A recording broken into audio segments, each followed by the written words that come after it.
वक्त बीतते जा रहा था। दिलीप के चेहरे की टेंशन बढ़ती जा रही थी।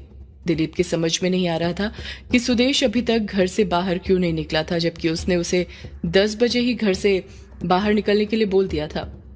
दिलीप खुद से कहता है, ये सुदेश कर क्या रहा है, अभी तक आया क्यों नहीं, कहीं ये आलसी सो तो नहीं गया।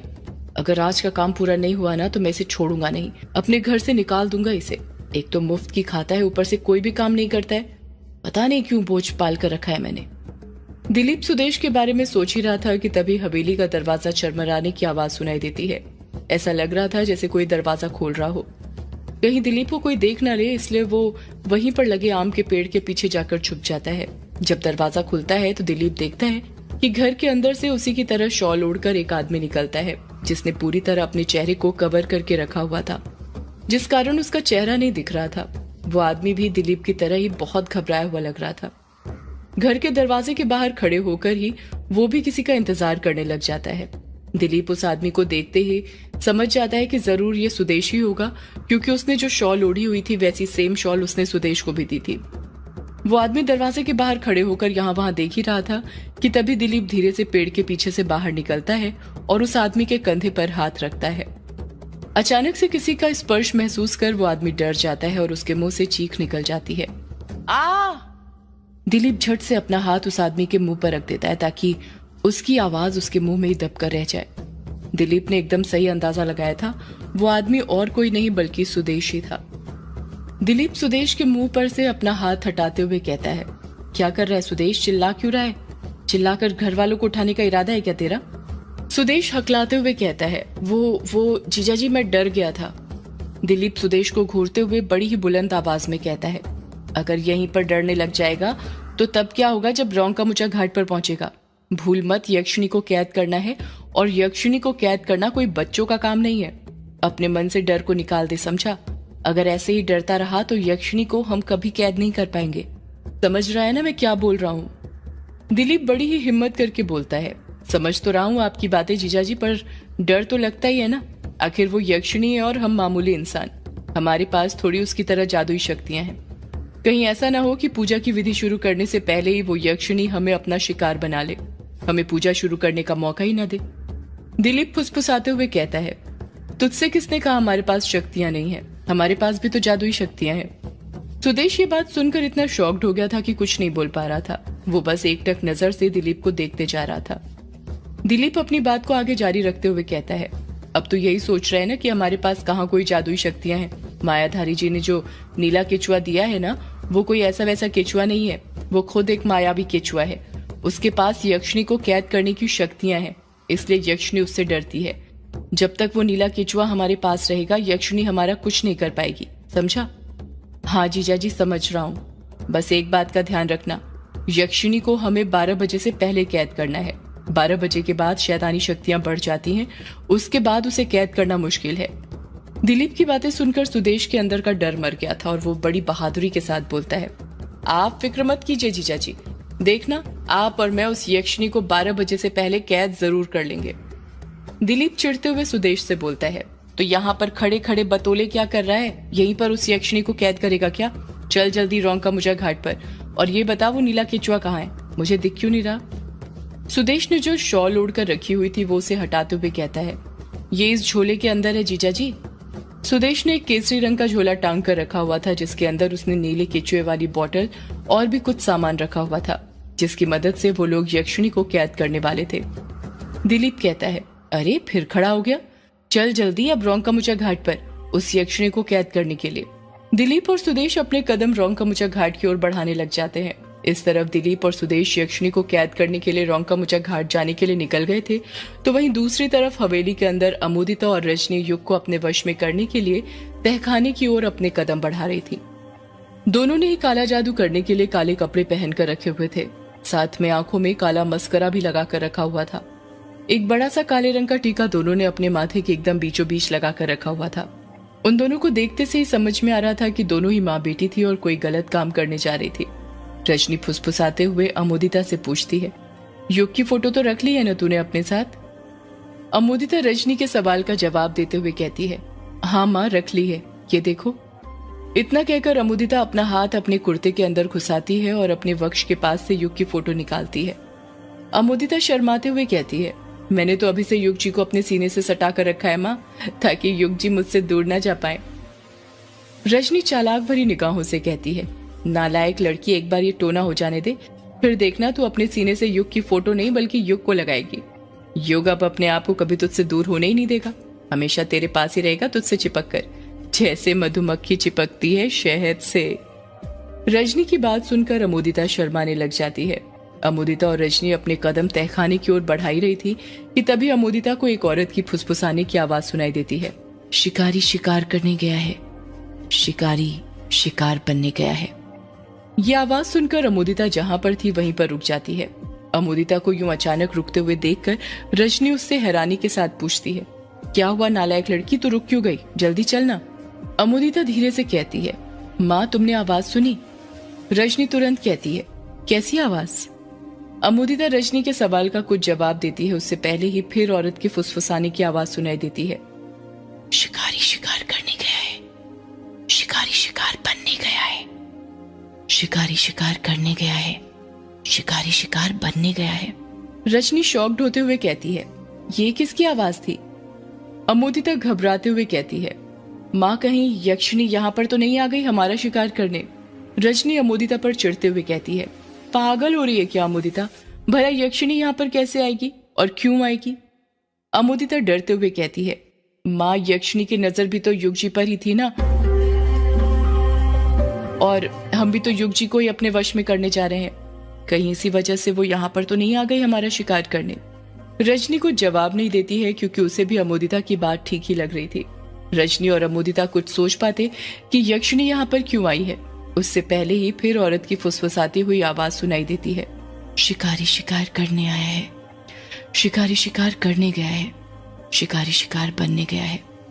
धीरे धीरे औरत की फुसफुसाने की आवाज तेज होने लग गई थी और समझ में आने लग गया था कि वो आवाज किस सोर से आ रही थी। अमुदिता अपने हाथ से एक कमरे की ओर इशारा करते हुए कहती है, माँ ये आवाज तो वो वाले कमरे से आ रही है और वो कमरा तो वंदना भाभी का है। इतना कहकर अमुदिता चुप हो जाती है। रजनी उस कमरे की ओर देखते हुए कहती है, लगता है इस पागल ने फिर से इसकी दवाई नहीं खाई, इसे दवाई खिलाने का काम तो तेरा है ना, तूने इसे रात को दवाई खिलाई थी या नहीं खिलाई थी? अमुदिता झट से जवाब देती है जैसे उसके पास इस सवाल का जवाब तैयार रखा हो। माँ खिलाई थी, माँ मैंने तो साथ में से नींद की भी दवाई खिलाई थी, समझ नहीं आ रहा फिर भी अभी तक सोई क्यों नहीं? रजनी चिढ़ते हुए कहती है, तू झूठ बोल रही है, अगर दवाई खिलाई होती तो इसके कमरे से ऐसी आवाजें आती क्या? ये पागल ना जब भी कुछ शुभ काम करने जाओ बड़बड़ाना शुरू कर देती है, चल रहने दे इसे और तहखाने चल। अमुदिता अपनी माँ की बात का विरोध करते हुए कहती है, ऐसे कैसे रहने दे माँ, अगर इसकी आवाज सुनकर बुआ जी या घर में किसी की भी नींद खुल गई तो फिर आप भी जानती हो क्या होगा, हम दोनों पकड़े जाएंगे और सबको पता चल जाएगा कि हम दोनों तहखाने के अंदर गए थे युग जी पर जादू टोना करने। रजनी कुछ सोचते हुए कहती है, बात तो तेरी बिल्कुल सही है, फिर क्या करें इस पागल का? करना क्या है माँ, चलो पहले इस पागल को चुप कराते हैं, एनेस्थीसिया का इंजेक्शन लगा दूंगी, सुबह तक पड़ी रहेगी बिस्तर पर बिना किसी को परेशान किए। हाँ चल। अमुदिता और रजनी वंदना के कमरे की ओर जाने लगते हैं। जब वो दोनों कमरे के अंदर घुसते हैं तो देखते हैं कि वंदना के कमरे के अंदर अंधेरा ही अंधेरा था, कुछ दिखाई नहीं दे रहा था। रजनी अपनी नजरें कमरे के चारों ओर घुमाते हुए कहती है, इस पागल ने तो अपनी जिंदगी की तरह इस कमरे के अंदर भी अंधेरा करके रखा हुआ है, अब कहाँ ढूंढे इसे? रजनी ने इतना कहा ही था कि फिर औरत के फुसफुसाने की आवाज सुनाई देती है, वो कैसे करेगा, उसका शिकार जब खुद हो जाएगा उसका शिकार।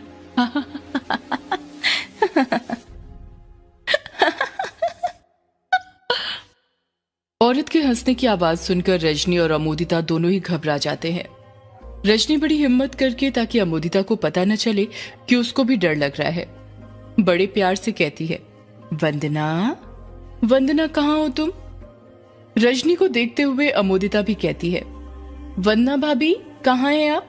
आपको तैयार होना था ना, देखिए मैं आ गई आपको तैयार करने, कहाँ हैं आप, सामने आइए। अंधेरे में रजनी और अमुदिता वंदना को ढूंढ ही रहे थे कि तभी अचानक से रजनी को लगता है जैसे उसके पीछे से कोई काला साया गुजरा हो। रजनी डरते हुए पीछे मुड़ती है पर उसके पीछे अंधेरे के सिवा कुछ नहीं था। जब वो आगे मुड़ती है तो अचानक से उसके पीछे से वंदना निकलती है और अपने दोनों हाथों से रजनी की गर्दन को पकड़कर उसकी पीठ के ऊपर बैठ जाती है। रजनी चीखते हुए कहती है, आ। वंदना को रजनी की पीठ पर बैठा हुआ देखकर अमोदिता भी घबरा जाती है, क्योंकि वंदना कोई नॉर्मल स्त्री की तरह नहीं दिख रही थी, बल्कि ऐसा लग रहा था जैसे उसके अंदर कोई प्रेत आत्मा हो। वंदना के बाल खुले और बिखरे हुए थे, आंखों के नीचे डार्क सर्कल बने हुए थे, चेहरा सूखा हुआ और सफेद पड़ गया था। वंदना रजनी का गला दबाते हुए भारी आवाज में कहती है, नहीं नहीं छोड़ूंगी, तूने मेरे पति को मारा है ना, अब वो तेरे पति को मारेगी। वंदना इतनी ताकत के साथ रजनी का गला दबा रही थी कि रजनी का दम घुटने लग गया था। रजनी अपना गला वंदना के हाथों से छुड़ाने लग जाती है।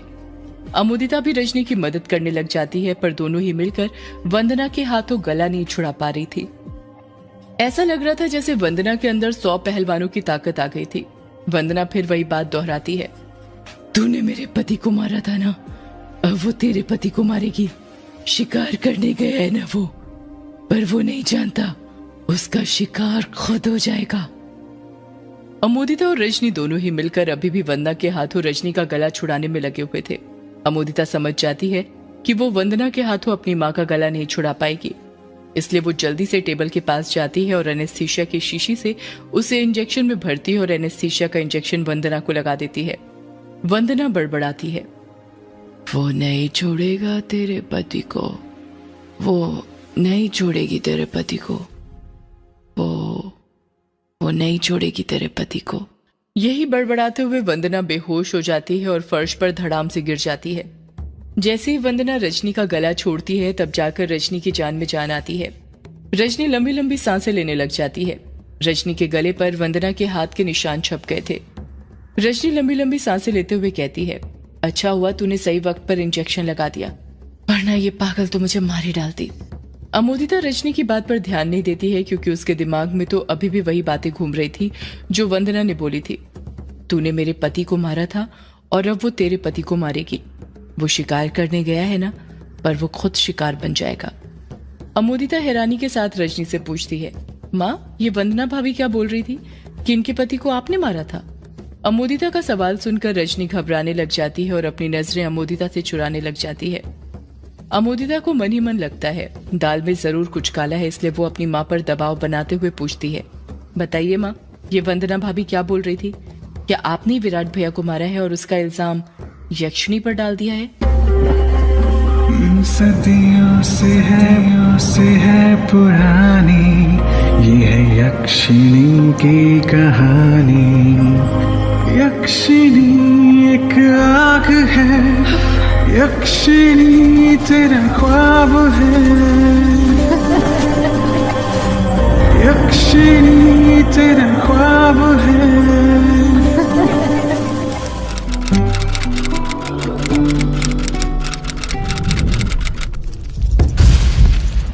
अमोदिता को मन ही मन लगता है कि दाल में जरूर कुछ काला है, इसलिए वो अपनी माँ पर दबाव बनाते हुए पूछती है, बताइए माँ ये वंदना भाभी क्या बोल रही थी? क्या आपने ही विराट भैया को मारा था और उसका इल्जाम यक्षिणी पर डाल दिया? रजनी बात को पलटते हुए अमोदिता पर गुस्सा करते हुए कहती है, पागल हो रही है क्या? ये पागल तो कुछ भी बड़बड़ाती रहती है, पता तो है तुझे? तू भी किस पागल की बातों में आ रही है? तू अपनी माँ पर शक कर रही है, अपनी माँ पर? रजनी का गुस्सा देखकर अमोदिता चुप हो जाती है। बात और ना बढ़े इसलिए रजनी वंदना के कमरे से निकलने का सोचने लग जाती है और कहती है, अब यहाँ पर मूर्ति बनकर क्या खड़ी है? चलना नहीं है क्या युग पर जादू टोना करने? अमोदिता वंदना की ओर देखते हुए कहती है, जो कि फर्श पर ही पड़ी हुई थी, पर माँ वंदना भाभी को बिस्तर पर तो लिटा दो, वो यहाँ पर कैसे? अमोदिता अपनी बात पूरी करती उससे पहले रजनी उसे बीच में टोकते हुए कहती है, अरे छोड़ ना नालायक लड़की, तू भी कहाँ पर लगी हुई है? ये पागल है पागल। अब पागल बेड पर सोए या जमीन पर, उसे क्या पता चलना है? उसे तो दोनों ही एक जैसे लगते हैं। अब तू देर मत कर, चल जल्दी, देर हो रही है। अमोदिता का मन तो कर रहा था कि वो वंदना को उठाकर बेड पर लिटा दे, करता भी कैसे नहीं? आखिर बचपन में जितना प्यार वंदना युग से करती थी उतना ही अमोदिता से भी तो करती थी, पर रजनी की वजह से अमोदिता ऐसा कर नहीं पा रही थी। रजनी के पीछे पीछे अमोदिता भी कमरे से बाहर निकल जाती है और तहखाने की ओर जाने लग जाती है। इस तरफ सुदेश और दिलीप रोंगकामुचा घाट पर पहुंचने वाले थे। वो दोनों रोंगकामुचा घाट से 500 मीटर दूर थे। आसमान में घना अंधेरा छाया हुआ था। ऐसा लग रहा था जैसे काले साए आसमान में मंडरा रहे हों। एक गहरा सन्नाटा रोंका घाट पर छाया हुआ था। दिलीप सुदेश से पूछता है, तुझे याद है ना मायाधारी जी ने क्या क्या बोला था करने के लिए? पूजा की विधि भूला तो नहीं ना? सुदेश हड़बड़ाहट के साथ कहता है, नहीं जीजा जी, नहीं भूला। भला ये भी कोई भूलने की चीज है क्या? मैंने तो एक एक चीज अपने दिमाग में नोट कर ली थी, उन्होंने जो जो बोली थी। दिलीप खुश होते हुए कहता है, बढ़िया है, चल अब थोड़े और जल्दी जल्दी कदम बढ़ा अपने। 11:45 हो गए हैं, पता है ना 12 बजे से पहले उस यक्षिणी को हमें कैद करना है। सुदेश अपने हाथ की घड़ी दिखाते हुए कहता है, हाँ जीजा जी याद है, इसलिए तो आज मैं अपनी घड़ी भी पहन कर आया हूँ। ये वही घड़ी है जो आपने मुझे दिलाई थी। दिलीप मन ही मन सोचता है, तेरे पास जो कुछ है सब मैंने ही तो दिलाया है, तेरे पास तेरा अपना है ही क्या? मेरे पैसों पर तो जीता है और मुझे ही घड़ी दिखा रहा है। दिलीप और सुदेश ने अभी 2-3 कदम ही आगे बढ़ाए थे कि तभी सुदेश के मन में फिर वही बात घूमने लग जाती है जो वो रास्ते भर सोच सोच कर आ रहा था। उसकी समझ में नहीं आ रहा था कि वो सवाल वो अपने जीजा जी से पूछे या फिर नहीं। इस सवाल ने सुदेश के दिमाग को पूरी तरह ब्लॉक कर दिया था। सुदेश समझ गया था कि जब तक उसे इस सवाल का जवाब नहीं मिलने वाला उसका मन बेचैन ही रहेगा। उससे रहा नहीं जाता और वो अपने जीजा जी से पूछ ही लेता है। सुदेश हिचकिचाते हुए कहता है, जीजा जी एक बात पूछूं? दिलीप अपने कदम आगे बढ़ाते हुए कहता है, हाँ पूछ, क्या पूछना है? ऐसे लड़कियों की तरह हिचकिचा क्यों रहा है? कहीं वो वाली बात तो नहीं है, तूने रजनी को फिर से पेट से तो नहीं कर दिया? सुदेश हड़बड़ाहट के साथ कहता है, अरे नहीं नहीं जीजा जी, ऐसी बात नहीं है। भला ये हमारी उम्र थोड़ी है बच्चे पैदा करने की, ये उम्र तो खुद अमोदिता की हो गई है। हाँ सही कहा, जल्दी कर, उसके लिए भी कोई अच्छा सा लड़का ढूंढ और हाथ पीले करवा दे उसके। वो भी बेचारी कब तक घर में बैठी रहेगी? लड़कियों की उम्र होते ही शादी करवा देना चाहिए, वरना बाद में उनकी शादी करवाने में बड़ी कठिनाई आती है। और तू खर्च की फिक्र मत कर, मैं हूं ना। अमोदिता की शादी में जितना पैसा लगेगा मैं देने के लिए तैयार हूँ, आखिर वो भी तो मेरी ही बेटी है। सुदेश कहता कुछ नहीं, बस हाँ में अपना सिर हिला देता है और आगे बढ़ने लग जाता है। दिलीप बिचकते हुए कहता है, अरे तू चुप क्यों हो गया? पूछना, क्या पूछना था? सुदेश हिचकिचाते हुए कहता है, वो जीजा जी आपने मायाधारी जी के लिए जो मुझे पोटली दी थी उसके अंदर किसकी आंख थी? वो आप कहाँ से लाए थे? सुदेश का सवाल सुनकर दिलीप भौचक्का रह गया था। वो जहां पर था वहीं पर रुक जाता है और सुदेश को घूरने लग जाता है। दिलीप को रुकता हुआ देखकर सुदेश घबरा जाता है और मन ही मन सोचने लग जाता है, ये मैंने क्या पूछ लिया? ये मुझे नहीं पूछना चाहिए था। दिलीप सुदेश को घूरते हुए कहता है, तुझे कैसे पता उस पोटली के अंदर किसी की आंख रखी हुई थी? मैंने तो तुझे पोटली खोलने के लिए मना किया था ना? कहीं तूने उस पोटली को रास्ते में खोला तो नहीं था? दिलीप का सवाल सुनकर सुदेश घबराने लग जाता है। उसके हाथ पैर डर के मारे कांपने लग गए थे। वो मन ही मन सोचने लग जाता है, जीजा जी को कैसे पता कि मैंने रास्ते में उस पोटली को खोला था? सुदेश दिलीप पर दबाव बनाते हुए पूछता है, अरे चुप क्यों हो गया? बता, मैं कुछ पूछ रहा हूँ तुझसे। तूने उस पोटली को रास्ते में खोला था क्या? सुदेश हकलाते हुए अपने हाथों से ना में इशारा करते हुए कहता है, नहीं नहीं जीजा जी, मैंने उस पोटली को नहीं खोला था। दिलीप सुदेश पर शक करते हुए पूछता है, तो तुझे कैसे पता कि उस पोटली के अंदर किसी की आंखें रखी हुई थी? सुदेश हकलाते हुए कहता है, वो जीजा जी, वो मायाधारी जी ने मेरे सामने ही उस पोटली को खोला था, तब मैंने देखा था कि उसके अंदर आंखें रखी हुई थी। सुदेश बड़ी बड़ी आंखें करते हुए कहता है, जीजा जी आपको पता है वो मायाधारी जी ने तो मेरे सामने ही उन आंखों को अपनी खराब आंखों की जगह लगा लिया था। मैं आपको बता नहीं सकता उस वक्त मेरी क्या हालत हो गई थी।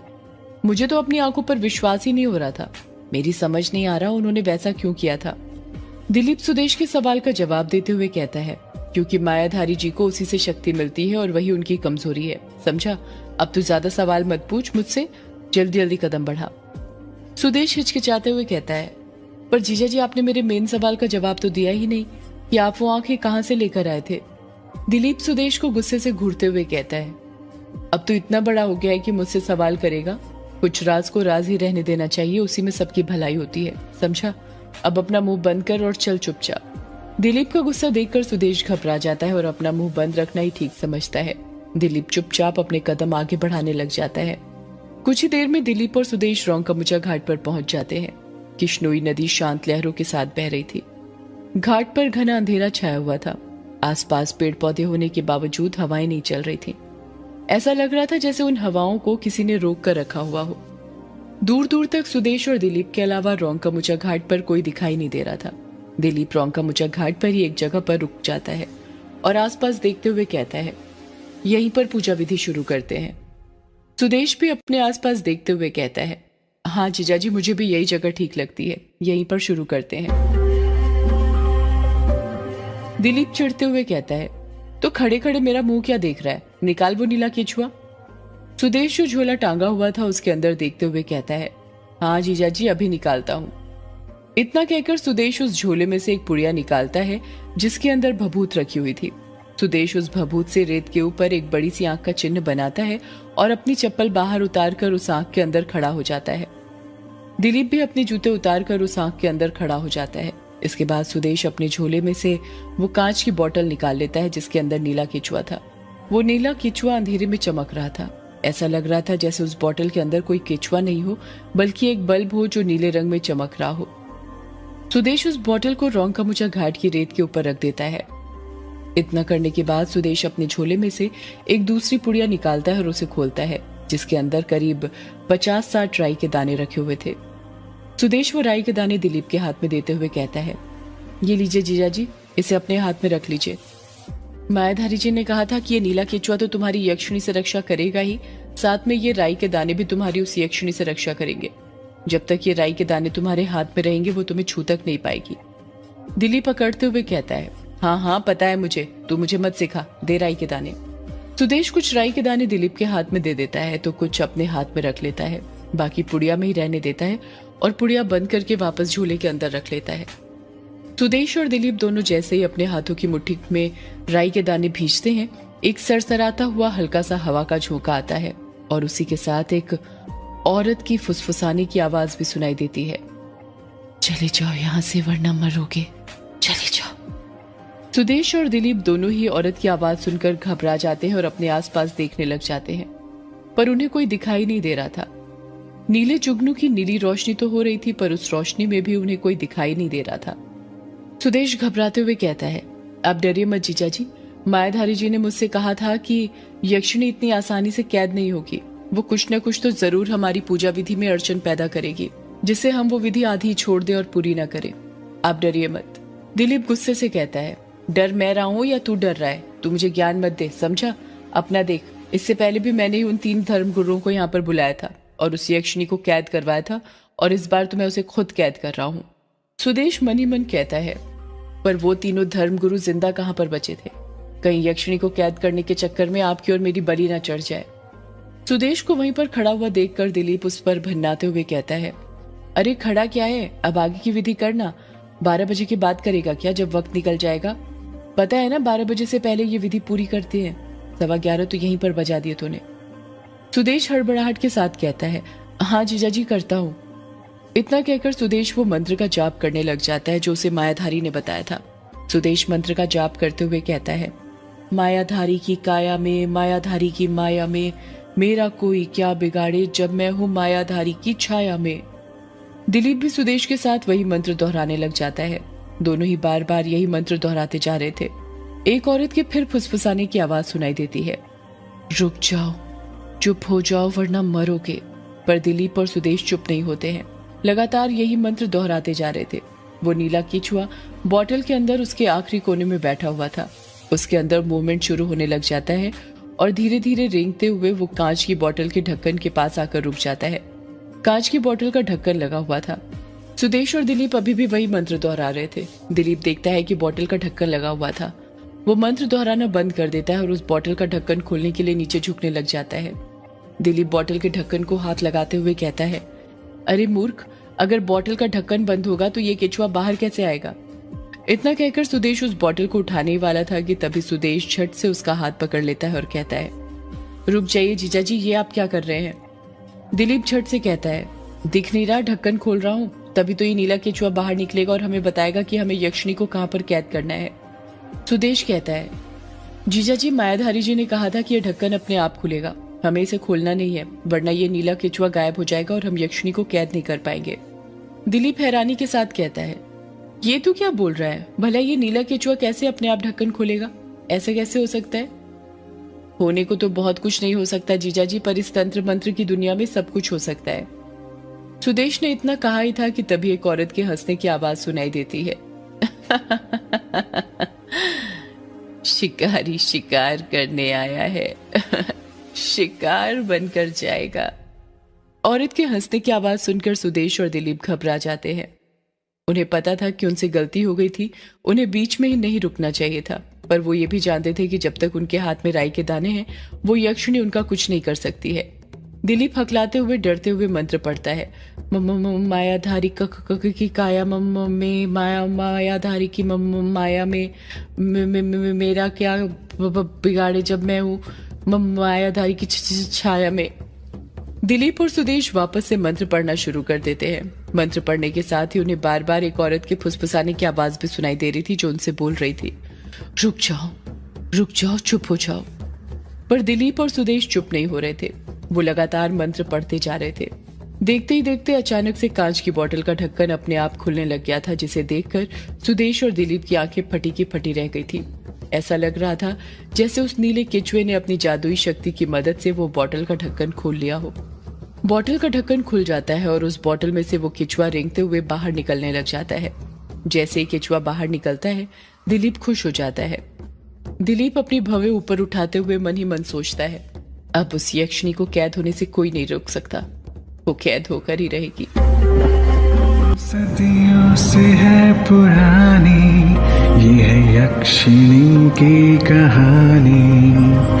यक्षिणी एक आग है, यक्षिणी तेरा ख्वाब है, यक्षिणी तेरा ख्वाब है।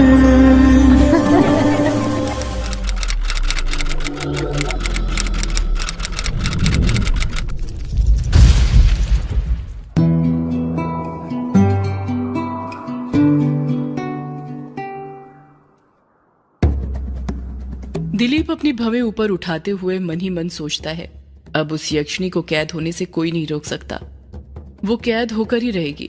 दिलीप ने इतना कहा ही था कि तभी वो नीला केचुआ धीरे धीरे रेंगना शुरू कर देता है। जैसे जैसे वो नीला केचुआ रेंगते जा रहा था, उसकी रेंगी हुई जगह पर नीली रोशनी बनती जा रही थी जो रेत पर साफ दिखाई दे रही थी। कोई भी रेत पर देखकर पता लगा सकता था कि वो नीला केचुआ कहाँ कहाँ पर रेंगा था। दिलीप और सुदेश मंत्रों का जाप करना बंद कर देते हैं और वो नीला केचुआ रेंगते हुए कहाँ जा रहा है उसे देखने लग जाते हैं। रोंकामुचा घाट पर एक गहरा सन्नाटा छाया हुआ था, खौफ का माहौल बन चुका था। दिलीप और सुदेश दोनों को ही नहीं पता था कि अब क्या होने वाला था, यक्षिणी कैद होने वाली है या नहीं। 11:30 बज गए थे। अब बस उन दोनों के पास आधा घंटा बचा हुआ था यक्षिणी को कैद करने के लिए। देखते ही देखते वो नीला केचुआ रेंगते हुए दिलीप और सुदेश की नजरों से दूर होने लगा था। उन्हें अब समझ नहीं आ रहा था कि वो नीला केचुआ किस ओर जा रहा है। नीले केचुए को अपनी नजरों से दूर जाते हुए देख दिलीप जिस आंख के चिन्ह के अंदर खड़ा हुआ था वहां से बाहर निकलने लग जाता है। सुदेश का ध्यान इस वक्त नीले केचुए पर था। वो आंख के चिन्ह के अंदर ही अपने पैरों के बल खड़े होकर देख रहा था कि वो नीला केचुआ अब किस ओर जा रहा था। दिलीप जैसे ही धीरे से उस नीले केचुए का पीछा करने के लिए अपना राइट पैर उस आंख के चिन्ह से बाहर निकालता है और रेत के ऊपर रखता है। उसका राइट पैर रेत के अंदर धंसना शुरू हो जाता है। दिलीप चीखते हुए कहता है, मेरा पैर, कोई मुझे बचाओ। दिलीप के चीखने की आवाज सुनकर सुदेश का ध्यान भटक जाता है और वो अपनी नजरें नीले केचुए से हटाकर दिलीप को देखने लग जाता है। वो देखता है कि दिलीप का लेफ्ट पैर आंख के चिन्ह के अंदर था तो राइट पैर आंख के चिन्ह के बाहर था जो रेत में धंसते जा रहा था। सुदेश दिलीप की ये हालत देखकर घबरा जाता है और घबराते हुए कहता है, ये क्या जीजा जी, आप इस चिन्ह से बाहर क्यों निकले? दिलीप अपने दोनों हाथों की मदद से अपना राइट पैर रेत के अंदर से निकालने की कोशिश करते हुए कहता है, वो सुदेश में देखने जा रहा था कि ये नीला केचुआ कहाँ पर जा रहा है। दिलीप की बात सुनकर सुदेश को गुस्सा आ जाता है क्योंकि दिलीप ने अपने साथ उसकी भी जान को खतरे में डाल दिया था और वो पहली बार अपने जीजा जी पर चिल्लाते हुए कहता है, आप पागल हो रहे हैं क्या? जीजा जी, मैंने आपको बताया था कि पूजा विधि शुरू हो जाने के बाद चाहे कुछ भी हो जाए इस आंख के चिन्ह के अंदर से बाहर मत निकलना। ये कोई मामूली चिन्ह नहीं है बल्कि हमारा रक्षा घेरा है, इसके अंदर वो यक्षिणी प्रवेश नहीं कर सकती। दिलीप अपनी गलती पर शर्मिंदा होते हुए कहता है, मेरे दिमाग से ये बात निकल गई थी सुदेश, मुझे माफ कर दे और मेरी जान बचा। दिलीप अपना पैर बाहर निकालने की कोशिश करते हुए कहता है, ये देखना, मेरा पैर रेत में धंस गया है। मैं बाहर निकालने की कोशिश तो कर रहा हूँ पर निकल ही नहीं रहा है, बल्कि और अंदर धंसते जा रहा है। दिलीप ने इतना कहा ही था कि तभी एक औरत की फुसफुसाती हुई आवाज सुनाई देती है, बाहर निकलेगा कैसे? मैंने अंदर से पकड़ के जो रखा है। ये आवाज सुनकर दिलीप और सुदेश दोनों घबरा जाते हैं। वो दोनों आसपास देखने लग जाते हैं पर उन्हें कोई दिखाई नहीं देता है। औरत की आवाज तो सुनाई दे रही थी पर वो दिखाई नहीं दे रही थी। फिर औरत की आवाज सुनाई देती है पर इस बार थोड़ी करीब से। अभी तो बस पैर पकड़ा है, थोड़ी देर में बहुत कुछ पकड़ूंगी, कुछ ऐसा कि बता न सकोगे किसी को। इतना कहकर औरत के हंसने की आवाज काले आसमान में गूंजने लग जाती है। दिलीप और सुदेश दोनों ही बहुत घबरा गए थे, दोनों पसीने से तर हो गए थे। दिलीप बड़ी हिम्मत से हकलाते हुए कहता है, कौन हो तुम? इतना कहकर दिलीप चुप हो जाता है। एक पल के लिए खामोशी छाई रहती है और अगले ही पल औरत की आवाज सुनाई देती है, मैं यक्षिणी, तुम दोनों की मौत। जैसे ही दिलीप ये बात सुनता है उसका दिल जोरों से धड़कने लग जाता है। आमतौर पर इंसान के सामान्य दिल की धड़कन 1 मिनट में 72 बार होती है, पर डर की अवस्था में वो दिल की धड़कन दुगनी हो जाती है और इस वक्त दिलीप की धड़कन भी उतनी ही स्पीड यानी लगभग 144 प्रति मिनट के साथ धड़क रहा था। दिलीप अपने दोनों हाथों से अपने पैर रेत के अंदर से निकालने लग जाता है। दिलीप सुदेश पर गुस्सा करते हुए कहता है, अरे वहां पर खड़े खड़े मेरा मुंह क्या देख रहा है, जल्दी मेरा पैर यहाँ से निकालने में मेरी मदद कर, वरना अपनी बहन को विधवा देखना तुझे अच्छा लगेगा क्या? यक्षिणी की आवाज सुनाई देती है, वो कैसे अपनी बहन को विधवा के रूप में देखेगा? तेरे साथ वो भी तो आज ऊपर जाने वाला है। सुदेश यक्षिणी की बातों पर ध्यान नहीं देता है और जल्दी से दिलीप के पास जाता है और अपने दोनों हाथों की मदद से दिलीप का राइट पैर रेत के अंदर से निकालने की कोशिश करने लग जाता है। इस तरफ अमोदिता और रजनी तहखाने के अंदर पहुंच गए थे और उन्होंने जादू टोना करने की सारी तैयारी कर ली थी। दोनों ही एक दूसरे के सामने पालथी मारकर बैठी हुई थी। तहखाने में भी अंधेरा फैला हुआ था पर 2 मशाल जल रही थी जिस कारण कुछ चीजें पीले प्रकाश में दिखाई दे रही थी।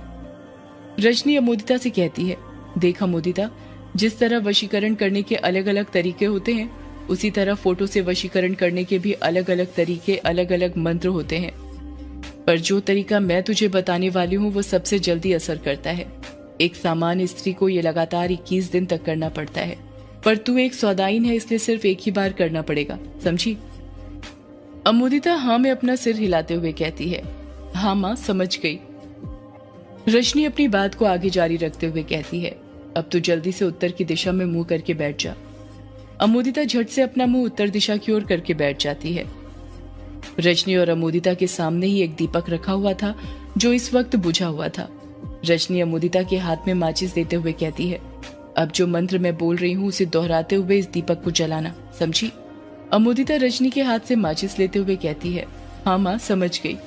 रजनी कहती है, ओम नमो आदेश गुरु का एक फूल भर दोना, 64 योगिनी ने मिल किया टोना। अमोदिता भी यही बात दोहराते हुए दीपक को जला देती है। अमोदिता अपनी माँ की बात दोहराते हुए कहती है, फूल फूल व फल ना जानी, हनुमंत वीर घेर घरे दे आनी, जो सूंघे इस फूल की बांस, उसकी जी प्राण हमारे पास। सोता हुए तो जगाए लावे, बैठी हुए तो उठा लावे, और देखे जरे बरे, मोहि देखी मोहि पायन करे, मेरी भक्ति गुरु की शक्ति। रजनी अमोदिता से कहती है, अब युग की फोटो को सामने रख। अमोदिता अपने वक्ष में से युग की फोटो निकालती है और उस फोटो को रजनी के सामने रख देती है। फोटो कुछ इस कदर रखी गई थी कि उसमें युग सीधे रजनी को देख रहा था। रजनी अमोदिता पर भिन्नाते हुए कहती है, अरे नालायक लड़की, ये क्या किया तूने? युग की फोटो मेरे सामने क्यों रख दी? अमोदिता मासूमियत के साथ कहती है, माँ तुमने ही तो मुझे युग जी की फोटो तुम्हारे सामने रखने के लिए बोला था ना अभी, और तुम हो कि मुझ पर ही गुस्सा कर रही हो। काम करो तो भी चिल्लाती हो, ना करो तो भी चिल्लाती हो। तुम ही बताओ मैं करूँ तो क्या करूँ? रजनी चिढ़ते हुए कहती है, मैंने युग की फोटो सामने रखने के लिए बोला जरूर था, पर मेरे सामने नहीं नालायक लड़की, तेरे सामने। मुझे युग को अपने वश में थोड़ी करना है जो मेरे सामने उसका चेहरा कर रही है, उसे तू अपने सामने रख। अमोदिता जल्दी से युग की फोटो को अपने सामने रख देती है। अब अमोदिता युग की फोटो को क्लियर देख पा रही थी। अमोदिता की नजर सीधे युग की फोटो की आंखों पर पड़ रही थी, जो कि किसी को वश में करने के लिए एकदम सटीक स्थिति थी। रजनी अमोदिता से कहती है, मैंने तुझे 1 का सिक्का भी लाने के लिए बोला था, लाई है ना? अमोदिता जो काला दुपट्टा ओढ़े हुए थी उसमें की गठान खोलते हुए कहती है, हाँ माँ लाई हूं ना, पर तुमने मुझसे ये 1 का सिक्का क्यों मंगाया है? रजनी अमोदिता की बात को काटते हुए कहती है, नालायक लड़की, तुझे अभी जो मैं बोल रही हूँ ना वो करते जा, और वो भी बिना कोई सवाल पूछे, समझी? अमोदिता कहती कुछ नहीं, बस अपना सिर नीचे झुका लेती है। रजनी अमोदिता से कहती है, इस सिक्के को युग के माथे पर रख दे। जैसा रजनी ने कहा था अमोदिता वैसा ही करती है। रजनी के पास ही एक पीला नींबू रखा हुआ था। रजनी उसे उठाती है, अपनी काली साड़ी से अच्छे से साफ करती है और अमोदिता को देते हुए कहती है, अपने हाथ पहले अच्छे से साफ कर और फिर इस नींबू को जो सिक्का युग की फोटो पर रखा है उसके ऊपर रख दे। अमोदिता वैसा ही करती है। रजनी कहती है, अब जो मंत्र मैं बोल रही हूँ उसे 11 बार दोहराना और जहां पर मैं पुरुष बोलूं वहां पर युग का नाम लेना। रजनी मंत्र पढ़ते हुए कहती है, ओम रम श्रीम पुरुष वशमानाया हूं। अमोदिता मंत्र दोहराते हुए कहती है, ओम रम श्रीम युग वश्य मनाया हूं। सब कुछ करने के बाद रजनी कहती है, अब अपने हाथ आगे कर। अमोदिता घबराते हुए अपने हाथ आगे कर देती है। उसे नहीं पता था कि रजनी उसके हाथ में क्या देने वाली थी। रजनी अमोदिता के हाथ में 3 लौंग देते हुए कहती है, अब ओम रम रिन अघोरिक्ष रम रिन नमम इस मंत्र का 11 बार जाप करते हुए इन लौंग पर फूंक दे। फिर तीनों लौंग को नींबू पर गाड़ दे। समझी? हाँ माँ, समझ गई। रजनी ने जैसा कहा था अमोदिता ने वैसा ही किया था। अमोदिता तीनों लौंग को उस नींबू के अंदर घुसा देती है। रजनी कहती है, मैंने तुझसे रुमाल भी मंगाया था तेरा, लाई है ना? अमोदिता रजनी को रुमाल देते हुए कहती है, हाँ माँ लेकर आई हूँ, ये लो। रजनी कहती है, अरे मुझे मत दे रुमाल, अपने पास ही रख। अपना रुमाल खोल और उसके अंदर ये नींबू सिक्का युग की फोटो रख दे। अमोदिता पूरे सामान को रुमाल के अंदर रखती है और उसकी एक पोटली बना देती है। रजनी अपनी जगह पर खड़ी हो जाती है। रजनी को देखते हुए अमोदिता भी खड़ी हो जाती है। रजनी खुश होते हुए कहती है, अब आधा काम हो चुका है, अब पूरा तुझे करना है। जाकर इसे किश्नोई नदी में प्रवाहित कर दे। अमोदिता अपना मुंह फाड़ते हुए कहती है, क्या कहा माँ, किश्नोई नदी में? रजनी झट से कहती है, हाँ वैसे तो इसे किसी पीपल के पेड़ के नीचे भी रख सकते हैं, पर यदि किसी ने ये पोटली खोल दिया तो दिक्कत हो जाएगी, इसलिए बेहतर यही है कि इसे किश्नोई नदी में प्रवाहित करके आ जा। अमोदिता घबराते हुए कहती है, पर माँ इतनी रात में वहां जाना ठीक रहेगा क्या? अरे तू तो ऐसे डर रही है जैसे पहली बार रात में किश्नोई नदी में जा रही है। भूल गई? इससे पहले भी तो तू गई है किश्नोई नदी रात में। अब तू ज्यादा वक्त बर्बाद मत कर, जल्दी जा। अमोदिता जानती थी कि वो अपनी माँ की बात टाल नहीं सकती थी, इसलिए बिना कोई दूसरा सवाल किए चुपचाप वो पोटली लेकर किश्नोई नदी जाने के लिए निकल जाती है। इस तरफ रोंकामुचा घाट पर दिलीप अभी भी अपने राइट पैर रेत में से निकालने की कोशिश कर रहा था, पर नहीं निकाल पा रहा था। सुदेश भी उसकी मदद कर रहा था, पर कोई मतलब नहीं निकल रहा था। उसका पैर जैसे का तैसा रेत में फंसा हुआ था, बल्कि अब तो और अंदर घुस गया था। यक्षिणी के हंसने की आवाज अभी भी सुनाई दे रही थी। अचानक से दिलीप को ऐसा एहसास होता है कि उसका पैर किसी ने पकड़ लिया हो और वो उसे रेत के अंदर की ओर खींच रहा हो। दिलीप डरते हुए कहता है, छोड़ दो मेरा पैर, छोड़ो, कुछ कर सुदेश, जल्दी कुछ कर, वरना ये यक्षिणी मेरा पैर खा जाएगी। सुदेश भी बहुत घबरा गया था। उसे कुछ समझ नहीं आ रहा था कि वो क्या करे। उसने अपनी पूरी जान लगा दी, पर तब भी वो दिलीप का पैर रेत में से बाहर नहीं निकाल पा रहा था। सुदेश मायाधारी को याद करते हुए कहता है, हे मायाधारी जी, हमारी रक्षा कीजिए। अब आप ही हमारी रक्षा कर सकती हैं, मायाधारी जी हमारी रक्षा कीजिए।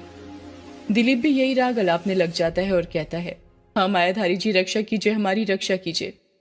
दिलीप ने इतना कहा ही था कि तभी उसके हाथ में जो राई के दाने थे वो अपने आप गिरने लग जाते हैं। जैसे ही वो राई के दाने उसके राइट पैर के पास गिरते हैं, दिलीप को ऐसा महसूस होता है कि जिस शख्स ने उसका पैर पकड़कर रखा हुआ था उसने छोड़ दिया हो। अब वो आसानी के साथ अपना पैर रेत में से निकाल पा रहा था। दिलीप झटके के साथ अपने पैर रेत में से बाहर खींच लेता है और सुदेश ने जो आंख का चिन्ह बनाया था उसके अंदर आ जाता है। दिलीप का राइट पैर आधा जल गया था और वो तड़पने लग गया था। सुदेश पूछता है, आप ठीक तो है ना जीजा जी? दिलीप गुस्से की आग में कहता है, हाँ मैं ठीक हूं, तू मेरी फिक्र मत कर, जल्दी उस कमीनी यक्षिणी को कैद कर, उसे छोड़ना मत। सुदेश कहता है, हाँ अभी करता हूं।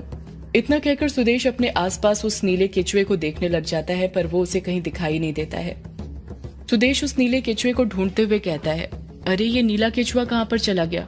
अभी तो यहीं पर था। दिलीप घबराते हुए कहता है, क्या कहा? नीला केचुआ नहीं दिख रहा? हे मायाधारी जी, ये हमारे साथ क्या हो रहा है? अपनी माया दिखाइए मायाधारी जी, माया दिखाइए। सुदेश नीले केचुए को ढूंढ ही रहा था कि तभी वो देखता है कि नीला केचुआ रेंगते हुए वापस उन्हीं के पास आ रहा था। वो नीला केचुआ उनके पास आता है और जो आंख सुदेश ने बनाई थी उसकी पुतली के एकदम बीचों बीच आकर रुक जाता है। सुदेश रेत पर बैठता है और कहता है, बहुत सता लिया यक्षिणी तूने हमें, अब बारी तेरी है। इतना कहकर सुदेश मंत्र पढ़ने लग जाता है। मंत्र पढ़ते ही वो नीला केचुआ नीले कमल के रूप में परिवर्तित हो जाता है। सुदेश मंत्र पढ़ना जारी रखता है। सुदेश लगातार एक ही मंत्र का जाप करते जा रहा था। अचानक से उस नीले कमल के फूल में से नीली रोशनी निकलती है और रेत पर जुगनुओं की पोशाक ओढ़े एक लड़की आकर खड़े हो जाती है। उस लड़की का चेहरा नहीं दिख रहा था, पर वो जुगनू कुछ इस कदर उड़ रहे थे कि उन्होंने लड़की के शरीर की बनावट ली थी। सुदेश और दिलीप उस लड़की को देखकर समझ जाते हैं कि वही यक्षिणी है। सुदेश मंत्र पढ़ना जारी रखता है और देखते ही देखते एक एक जुगनू उस नीले कमल के फूल के अंदर समाहित होने लग जाता है। औरत के कराहने की आवाज भी सुनाई देती है। नहीं, रुक जाओ, चुप हो जाओ, वरना इसका अंजाम अच्छा नहीं हो। रुक जाओ। पर सुदेश मंत्र पढ़ना जारी रखता है और देखते ही देखते सारे जुगनू उस नीले कमल के फूल के अंदर समाहित हो जाते हैं। लड़की के चीखने की आवाज जो आ रही थी वो जुगनुओं के कैद होने के साथ ही बंद हो जाती है। दिलीप अपने पैर का दर्द छुपाते हुए हंसते हुए कहता है, हो गई ना यक्षिणी कैद, हमें आई थी शिकार बनाने वाली, खुद शिकार बन गई। सदियों से है पुरानी ये है यक्षिणी की कहानी। यक्षिणी एक आग है, यक्षिणी तेरा ख्वाब है, यक्षिणी तेरा ख्वाब है।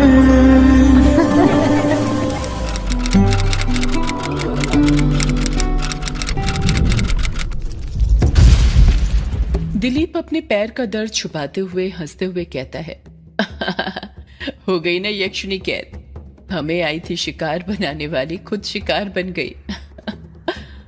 दिलीप खुशी के मारे फूले नहीं समा रहा था। वो पागलों की तरह हंस रहा था। हंसता भी कैसे नहीं, आखिर उसने अपने काम को अंजाम तक जो पहुंचा दिया था, यक्षिणी को कैद जो कर दिया था। रोंकामुचा घाट पर अचानक से खामोशी छा गई थी। ना ही पेड़ पौधे हिल रहे थे, ना ही किसी पंछी जानवर के चिल्लाने की आवाजें सुनाई दे रही थी, ना ही नदी के बहने की आवाज सुनाई दे रही थी। ऐसा लग रहा था जैसे वक्त थम सा गया था। सुदेश धीरे से दिलीप से कहता है, जीजा जी, अभी काम खत्म नहीं हुआ है। दिलीप हैरानी के साथ पूछता है, काम खत्म नहीं हुआ है मतलब क्या? दिलीप डरते हुए कहता है, क्या वो यक्षिणी कैद नहीं हुई? सुदेश दिलीप के सवाल का जवाब देते हुए कहता है, जीजा जी, यक्षिणी तो कैद हो गई है, पर अब इस नीले कमल के फूल को दफनाना भी तो है, तभी तो ये विधि पूरी होगी। दिलीप झट से कहता है, अरे तो देर क्यों कर रहा है, उठा जल्दी से और यहीं पर दफना दे इस यक्षिणी को। बड़ी मर्दों की शिकार करती थी ना घाट पर, अब वहीं पर दफन होकर रह जाएगी। सुदेश दिलीप की बात से डिसएग्री होते हुए कहता है, अरे नहीं जीजा जी, इसे यहाँ पर नहीं दफना सकते। तो फिर कहाँ पर दफनाना है? सुदेश दिलीप को समझाते हुए कहता है, लगता है जीजा जी आप भूल गए हैं, मैंने आपको बताया था ना कि मायाधारी जी ने कहा था कि नीला केचुआ सबसे पहले उस जगह पर जाएगा जहां पर हमें उसे दफनाना है। ये नीला केचुआ रोंकामुचा घाट पर ही कहीं निशान बनाकर आया है। हमें इस नीले कमल के फूल को उसी निशान में दफन करना है। दिलीप हैरानी के साथ कहता है, पर वो निशान है कहां पर? उसे ढूंढने में तो बहुत वक्त लग जाएगा। सुदेश घाट की रेत की ओर इशारा करते हुए कहता है, जिस जगह पर उस केचुए ने रेंगना शुरू किया था वहां पर अभी भी नीली लकीर रोशनी के रूप में दिखाई दे रही है। जीजा जी, ये जो नीली रोशनी दिख रही है ना घाट पर आपको, जहां पर नीले केचुए ने रेंगना शुरू किया था, बस इन्हीं लाइंस का पीछा करना है हमें, और फिर हम उस जगह तक पहुंच जाएंगे जहां पर हमें इस कमल के फूल को दफन करना है। अरे माफ करना, कमल के फूल को नहीं बल्कि यक्षिणी को। आखिर इस कमल के फूल के अंदर वही तो कैद है। सुदेश की ये बात सुनकर दिलीप के चेहरे पर परेशानी साफ नजर आने लग गई थी। दिलीप अपना सिर पकड़ते हुए कहता है, मतलब अभी और काम बचा हुआ है, वो यक्षिणी अभी पूरी तरह से कैद नहीं हुई है। सुदेश झट से कहता है, हाँ जीजा जी, यक्षिणी को कैद करना इतना आसान थोड़ी है, पर हाँ अब वक्त की कोई कमी नहीं है। हम 12 बजे के बाद भी इस कमल के फूल को दफना सकते हैं, क्योंकि वो यक्षिणी इस कमल के फूल के अंदर कैद हो चुकी है। आधा से ज्यादा काम हो चुका है, अब बस थोड़ा सा काम बचा हुआ है और फिर वो यक्षिणी हमेशा हमेशा के लिए फिर से कैद हो जाएगी। दिलीप अपने राइट पैर को देखते हुए एक दर्द भरी आह के साथ कहता है, आह मेरा पैर, ये तो बहुत दर्द कर रहा है। मैं तो तेरे साथ अब एक कदम भी नहीं चल सकता। तू ही जा और देख कर आ कहां पर वो नीला केचुआ निशान बना कर आया था। सुदेश दिलीप की बात से सहमत होते हुए कहता है, ठीक है जीजा जी, आप यहीं पर आराम कीजिए, मैं अभी इस यक्षिणी को दफना कर आता हूँ, आप फिक्र मत कीजिए। इतना कहकर सुदेश नीचे झुकता है और मंत्र का जाप करते हुए वो कमल का फूल उठाने लग जाता है। जैसे ही सुदेश उस नीले कमल के फूल को छूता है, उसे औरत के फुसफुसाने की आवाज सुनाई देती है, रुक जा वरना मरेगा, रुक जा। ये आवाज सुनकर सुदेश का दिल दहल जाता है। सुदेश अपने जीजा जी से पूछता है, जीजा जी आपने आवाज सुनी? दिलीप हैरानी के साथ पूछता है, कैसी आवाज? सुदेश डरते हुए कहता है, औरत के फुसफुसाने की आवाज जीजा जी। मुझे ऐसा लगा जैसे कोई औरत मुझसे कह रही है, रुक जा वरना मरेगा तू। दिलीप चिढ़ते हुए कहता है, पागल हो रहा है क्या तू? किस आवाज की बात कर रहा है? यक्षिणी तो इस कमल के फूल के अंदर कैद हो चुकी है, तो भला अब किसकी आवाज सुनाई देगी तुझे? ये तेरा जरूर वहम होगा और कुछ नहीं। सुदेश को दिलीप की बात ठीक लगती है और वो बिना वक्त जाया किए वो कमल का फूल आंख की पुतली के अंदर से उठाने लग जाता है। जैसे सुदेश उस कमल के फूल को उठाता है, वो आंख की पुतली जो सुदेश ने बनाई थी उसमें रेत के अंदर से खून निकलने लग जाता है और वो आंख की पुतली पूरी तरह खून से भर जाती है। ये सब देखकर सुदेश और दिलीप के रोंगटे खड़े हो गए थे। उन्हें तो अभी भी अपनी आंखों पर यकीन नहीं हो रहा था कि ऐसा भी कुछ हो सकता था। सुदेश वो नीला कमल का फूल लेकर उन नीली लकीरों के पीछे पीछे जाने लग जाता है जो नीले केचुए के रेंगने से बनी थी। इस तरफ ग्रेवयार्ड कोठी के अंदर युग और उसके दोस्त गहरी नींद में एक ही बेड पर सो रहे थे। ग्रेवयार्ड कोठी में सन्नाटा छाया हुआ था। सिर्फ दीवार पर लगी घड़ी के कांटों के चलने की आवाज सुनाई दे रही थी। युग के बगल में ही एक टेबल रखा हुआ था जिसके ऊपर उसके पापा का टाइपराइटर, वो पेन जो युग के हाथ में अपने आप आ गया था और वो चश्मा जो उनके रूम से मिला था वो रखा हुआ था। अचानक से इन तीनों चीजों में मूवमेंट शुरू हो जाता है। ये तीनों चीजें अपने आप हिलने लग जाती हैं। ये तीनों चीजें ऐसे हिल रही थी जैसे छोटा सा भूकंप आने पर हिलने लग जाती हैं। युग सो ही रहा था कि तभी युग के कानों में उस एक लड़की के पुकारने की आवाज सुनाई देती है, मुझे बचाइए युग बाबू, मुझे बचाइए, अपनी यामिनी को बचाइए युग बाबू। धीरे धीरे लड़की के पुकारने की आवाज तेज हो जाती है। युग के कानों में बार बार यही आवाजें गूंजने लग जाती हैं। ये आवाज इतनी बढ़ जाती है कि युग की नींद टूट जाती है और वो बौखलाहट के साथ उठ जाता है। जब युग उठता है तो अपने आप को पसीने से लथपथ पाता है। उसका पूरा बदन पसीने से भीग चुका था। युग अपने माथे का पसीना पोंछते हुए कहता है, ये तो किसी लड़की की आवाज थी, पर कोई लड़की मुझे क्यों पुकारेगी, वो भी इतनी रात को। युग ने इतना सोचा ही था कि उसे फिर औरत के पुकारने की आवाज सुनाई देती है, मुझे बचाइए युग बाबू, मुझे बचाइए, अपनी यामिनी को बचाइए युग बाबू। युग औरत के पुकारने की आवाज गौर से सुनते हुए कहता है, ये आवाज तो जानी पहचानी लग रही है। अरे हाँ, ये आवाज तो यामिनी की है, वही मुझे युग बाबू कहकर बुलाती है, पर यामिनी की आवाज किस ओर से आ रही है और इतनी रात में वो किस मुसीबत में फंस गई। युग ने इतना कहा ही था कि उसे फिर यामिनी के पुकारने की आवाज सुनाई देती है, अपनी यामिनी को बचाइए युग बाबू, जल्दी करिए, बचाइए अपनी यामिनी को, बचाइए युग बाबू। ना जाने यामिनी की आवाज में क्या जादू था। यामिनी के तड़पने की आवाजें युग से सुनी नहीं जा रही थी। वो अपने आप को रोक नहीं पाता और बिना कुछ सोचे समझे यामिनी की आवाज का पीछा करने का फैसला ले लेता है। युग फुर्ती के साथ ग्रेवयार्ड कोठी से बाहर निकल जाता है। जैसे ही वो ग्रेवयार्ड कोठी से बाहर निकलता है, उसे फिर यामिनी के पुकारने की आवाज सुनाई देती है, आइए युग बाबू, आइए मेरे पास आइए, बचाइए अपनी यामिनी को युग बाबू, बचाइए। युग यामिनी की आवाज को गौर से सुनते हुए कहता है, ये आवाज तो बंगला मुंडा घाट की ओर से आ रही है। इसका मतलब यामिनी बंगला मुंडा घाट पर है, मुझे अभी वहां पर जाना होगा। इतना कहकर युग बंगला मुंडा घाट की ओर जाने लग जाता है। इस तरफ अमोदिता टोने की पुड़िया लेकर हवेली से निकल चुकी थी और रोंका मुचा घाट की ओर जा रही थी। रोंका मुचा गांव की कच्ची सड़कों पर गहरा सन्नाटा फैला हुआ था। अमोदिता की सिवा सड़क पर दूर दूर तक कोई दिखाई नहीं दे रहा था। अमोदिता आगे बढ़ी रही थी कि तभी उसे वही चौराहा दिखाई देता है जहां पर उसने पहले युग को बाल द्वारा अपने वश में करने के लिए जादू टोने की पुड़िया फेंकी थी। अमोदिता चौराहे पर पहुंचने ही वाली थी कि तभी उसे वहां पर एक काला कुत्ता दिखाई देता है। वही काला कुत्ता जो उसे पिछली बार दिखाई दिया था। उस कुत्ते की आंखें पूरी तरह लाल हो चुकी थी। वो कुत्ता चौराहे के एकदम बीचों बीच खड़ा होकर अमोदिता को ही घूरे जा रहा था। पहले तो अमोदिता उस कुत्ते को देखकर घबरा जाती, पर जैसे ही उसे ये बात याद आती है कि वो एक सौदाइन है, उसकी जान में जान आती है और वो हिम्मत के साथ वहीं पर खड़ी रहती है।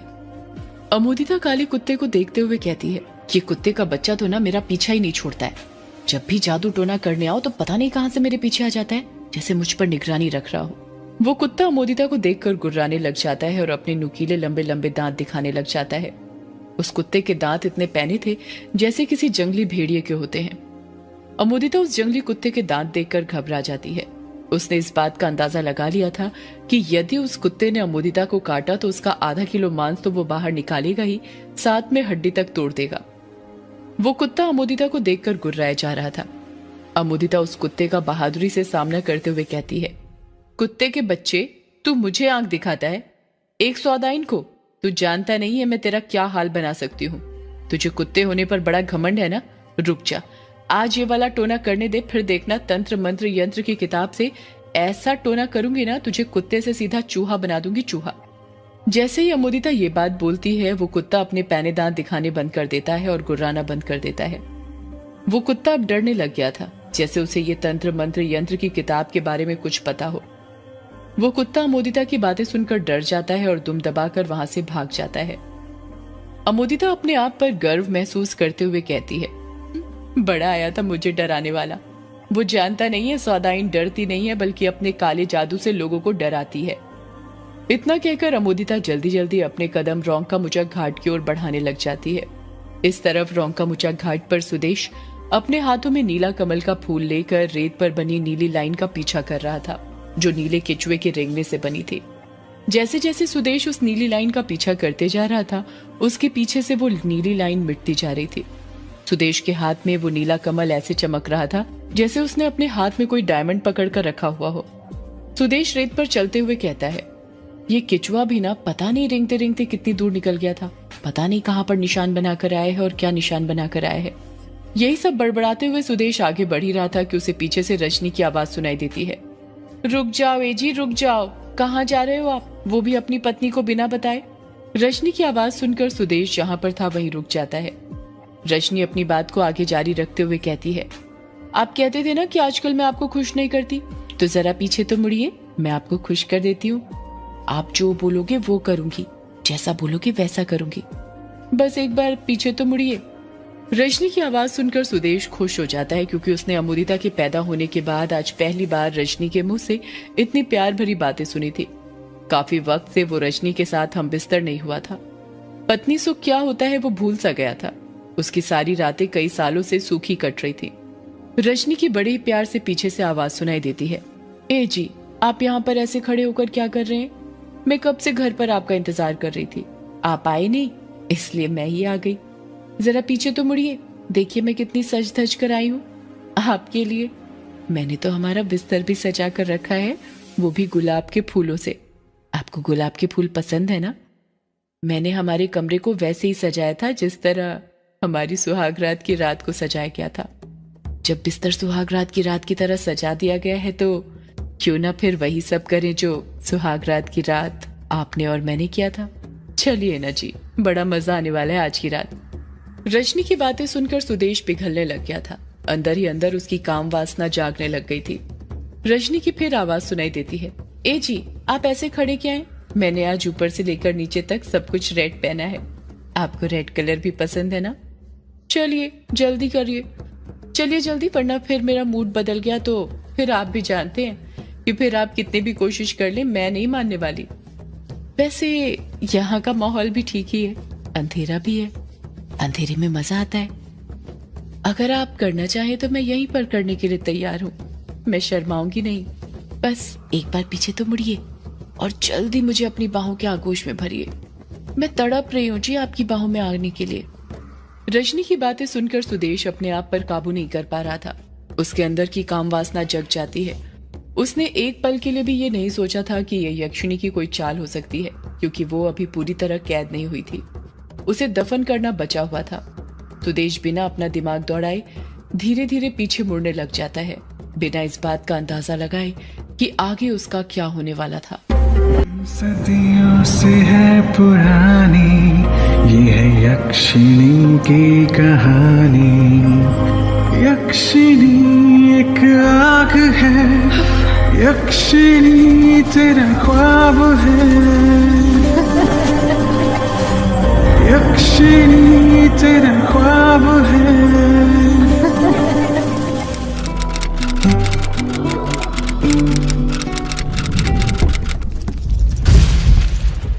सुदेश बिना अपना दिमाग दौड़ाए धीरे धीरे पीछे मुड़ने लग जाता है, बिना इस बात का अंदाजा लगाए कि आगे उसका क्या होने वाला था।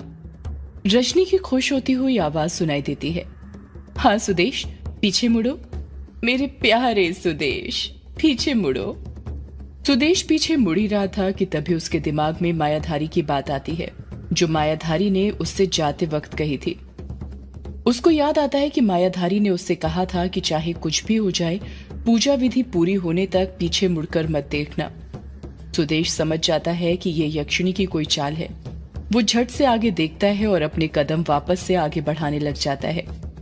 रजनी की नाराजगी के साथ आवाज सुनाई देती है, क्या हुआ सुदेश, तुमने मुझसे यूं मुंह क्यों मोड़ लिया? पीछे मुड़ो ना, जरा देखो तो मैं कितना सज धज कर आई हूँ तुम्हारे लिए। क्या तुम मेरी तारीफ नहीं करोगे? पीछे मुड़ो ना मेरे सुदेश।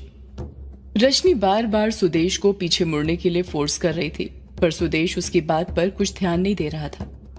वो तेजी के साथ अपने कदम आगे बढ़ाने लग जाता है।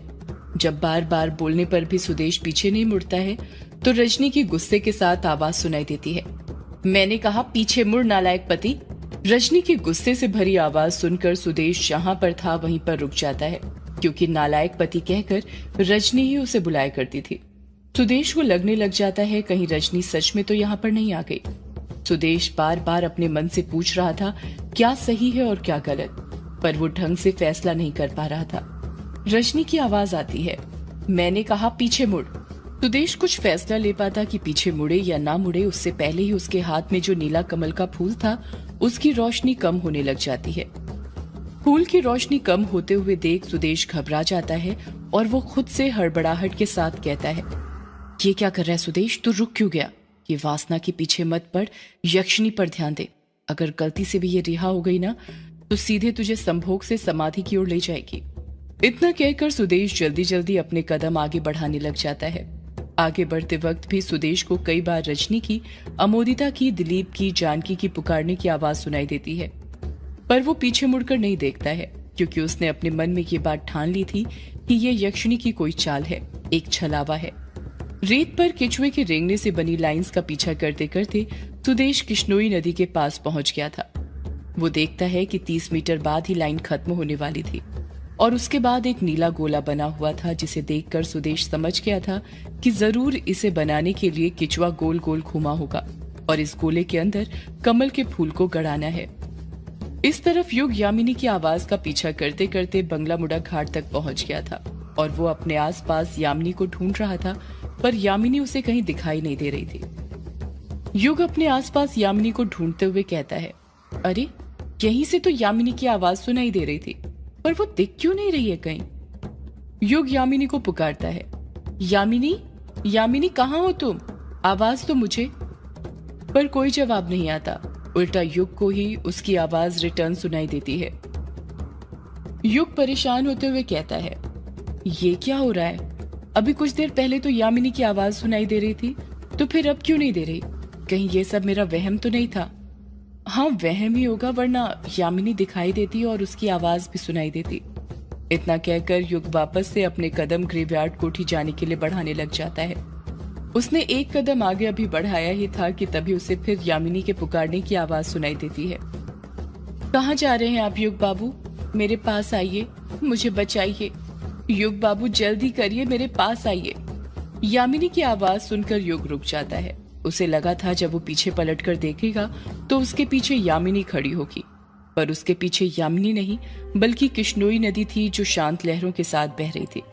युग खुद से कहता है, यामिनी की आवाज तो पीछे से ही आई थी, पर वो दिखाई क्यों नहीं दे रही है? ये हो क्या रहा है मेरे साथ? युग यामिनी के बारे में सोच ही रहा था कि तभी उसे फिर यामिनी की आवाज सुनाई देती है, युग बाबू बचाइए मुझे, युग बाबू बचाइए। युग यामिनी की आवाज सुनते हुए कहता है, यह आवाज तो किश्नोई नदी के उस पार से आ रही है, और उस पार तो रोंकामुचा घाट है। मतलब यामिनी रोंकामुचा घाट पर है। मुझे अभी इसी वक्त यामिनी की जान बचाने के लिए रोंकामुचा घाट जाना पड़ेगा। इतना कहकर युग किश्नोई नदी पार करने लग जाता है।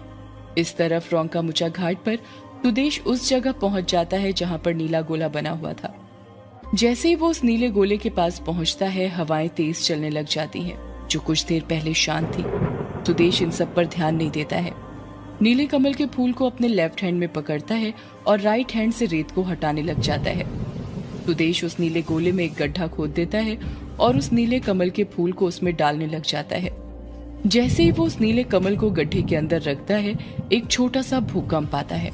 ऐसा लगता है जैसे धरती कुछ सेकंड के लिए हिल गई हो। सुदेश उस गड्ढे को भरने के लिए उसके ऊपर रेत डालने लग जाता है। जैसे ही वो रेत को मुट्ठी में भरकर उस कमल के फूल के ऊपर डालता है, यक्षिणी के चीखने की आवाज सुनाई देती है। नहीं, रुक जा, वरना इसका अंजाम अच्छा नहीं होगा। मरेगा तू, रुक जा, मैं बोल रही हूँ तुझसे, रुक जा। सुदेश यक्षिणी की बात पर ध्यान नहीं देता है और कुछ ही देर में जो गड्ढा उसने खोदा था उसे रेत से भर देता है। साथ ही यक्षिणी को भी कैद कर देता है। सुदेश चैन की सांस लेते हुए कहता है, अमावस्या की रात तू हमें शिकार बनाने वाली थी ना? ले, उससे पहले ही तुझे शिकार बना दिया हमने। इतना कहकर सुदेश अपने कदम उस ओर बढ़ाने लग जाता है जहां पर वो दिलीप को छोड़कर आया था। वहां पर पहुंचकर वो देखता है कि दिलीप आंख के चिन्ह के अंदर ही अपना पैर पकड़कर बैठा हुआ था। उसके पैर में अभी भी दर्द हो रहा था।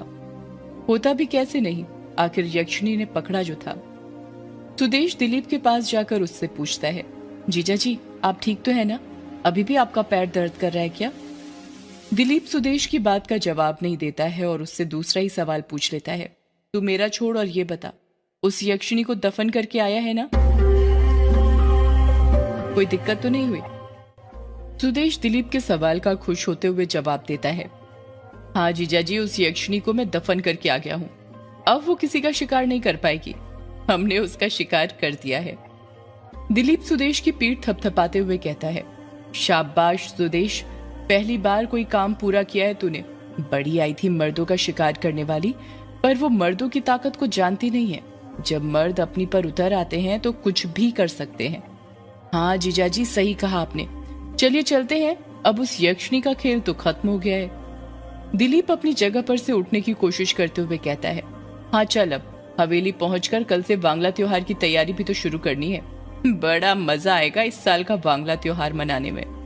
इतना कहकर दिलीप अपनी जगह पर से उठने लग जाता है, पर तभी उसके राइट पैर में दर्द होता है और वो धड़ाम से नीचे गिर जाता है।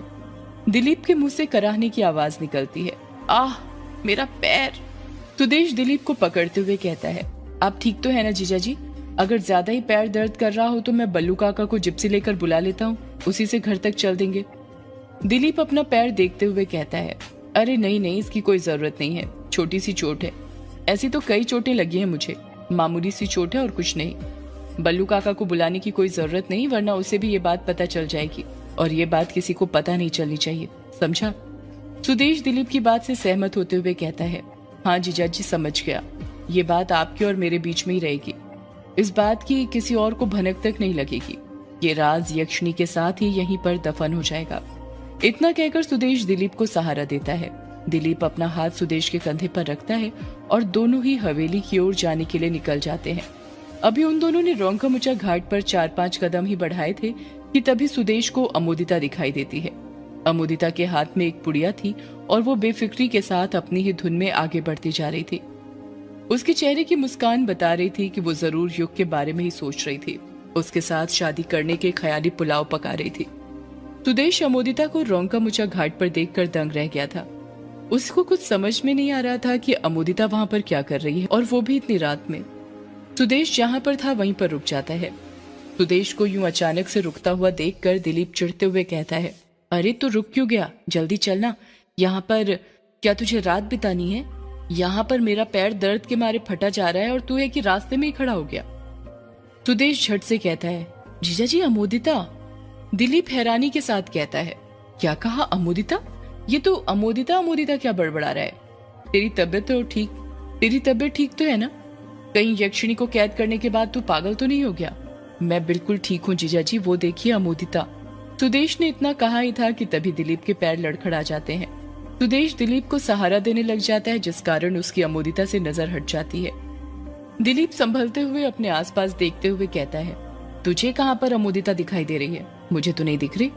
सुदेश दिलीप के पैर को ही देखते हुए अपने हाथ से उस ओर इशारा करता है जहां पर उसने अमोदिता को देखा था। जब दिलीप उस ओर देखता है जहां पर सुदेश ने इशारा किया था तो उसे अमोदिता दिखाई नहीं देती है और वो हैरानी के साथ कहता है, तुझे कहाँ अमोदिता दिखाई दे रही है? मुझे तो दिखाई नहीं दे रही। सुदेश जब अपनी नजरें दिलीप के पैर से हटाता है और सामने करता है तो उसे भी अमोदिता दिखाई नहीं देती है। वो अपना सिर खुजाते हुए कहता है, अरे अमोदिता कहाँ पर चली गई? अभी तो यहीं पर थी मेरे सामने। उसने काला सूट पहना हुआ था और उसके हाथ में एक छोटी सी पुड़िया भी रखी हुई थी। दिलीप सुदेश पर चिढ़ते हुए कहता है, अरे पगला रहा है क्या? ये क्या बकवास कर रहा है तू ही बता भला, अमोदिता यहाँ पर क्या करेगी? वो कौन सा हमारी तरह कुछ टोना टोटका करना यहाँ आएगी, वो भी इतनी रात को? सुदेश को दिलीप की बात काफी हद तक ठीक लगती है, इसलिए अब बिना कुछ अमोदिता के बारे में सोचे वो अपने कदम आगे बढ़ाने लग जाता है। उन दोनों के सामने ही एक बड़ा सा पत्थर रखा हुआ था जिसके पीछे कोई भी आसानी से छुप सकता था। सुदेश और दिलीप रोंका-मुचा घाट से चले जाते हैं। अभी थोड़ी देर पहले जिस बड़े पत्थर के पास से वो गुजरे थे उसके पीछे से अमोदिता निकलती है। अमोदिता बहुत ही डरी और घबराई हुई लग रही थी। अमोदिता पसीने से भीग चुकी थी। अमोदिता लंबी लंबी आहें भरते हुए कहती है, हाँ, बच गई। अच्छा हुआ मैंने सही वक्त पर पापा और फूफा जी को देख लिया, वरना मैं तो फंसी जाती। इन्हें पता चल जाता कि मैं एक सौदाइन हूँ। पर ये इतनी रात में यहाँ क्या कर रहे थे? कहीं ये भी तो कोई जादू टोना नहीं कर रहे थे यहाँ पर? अमोदिता सोच ही रही थी कि सुदेश और दिलीप रोंका-मुचा घाट पर क्यों आए होंगे। तभी उसे याद आता है कि वो भी आज रात यक्षिणी को कैद करने वाले थे और वो खुद से कहती है, अरे हाँ, मैं तो भूल ही गई थी कि पापा और फूफा जी भी तो यक्षिणी को कैद करने के लिए कोई सा टोना करने वाले थे। लगता है वही करने आए होंगे।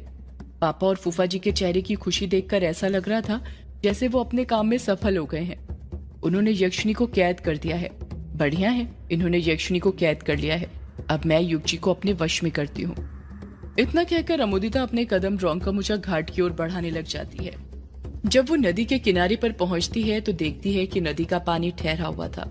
ये देखकर वो शॉक्ड हो जाती है और वो खुद से कहती है, अरे ये क्या? ये नदी का पानी ठहरा हुआ कैसे है? जैसे किसी ने कुछ कर दिया हो। ये पापा और फूफा जी यक्षिणी को कैद करने आए थे या क्या करने आए थे? पूरा पानी ठहरा के चले गए। खैर, मुझे क्या करना है? मैं तो वो करती हूँ जो मैं करने आई हूँ। इतना कहकर अमोदिता मंत्र पढ़ते हुए अपने हाथ की पुड़िया नदी के पानी के अंदर डाल देती है। वो पुड़िया भारी होने के बावजूद नदी के पानी के ऊपर तैरने लग जाती है और तैरते तैरते ही अमोदिता की नजरों से दूर होने लग जाती है। जैसे जैसे वो पुड़िया दूर होती जा रही थी अमोदिता खुश होती जा रही थी, क्योंकि उसे पता था वो पुड़िया जितनी दूर जाएगी उतने ही पास उसके युग आएगा।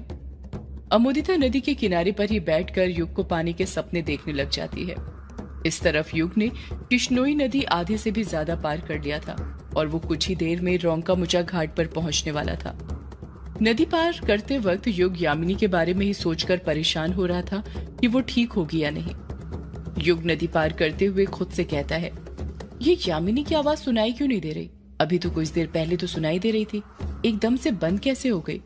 अचानक से युग के मन में एक सवाल आता है और वो खुद से पूछता है, पर मैं यामिनी को लेकर इतना परेशान क्यों हो रहा हूँ? मुझे क्या करना है वो कैसी भी हालत में हो?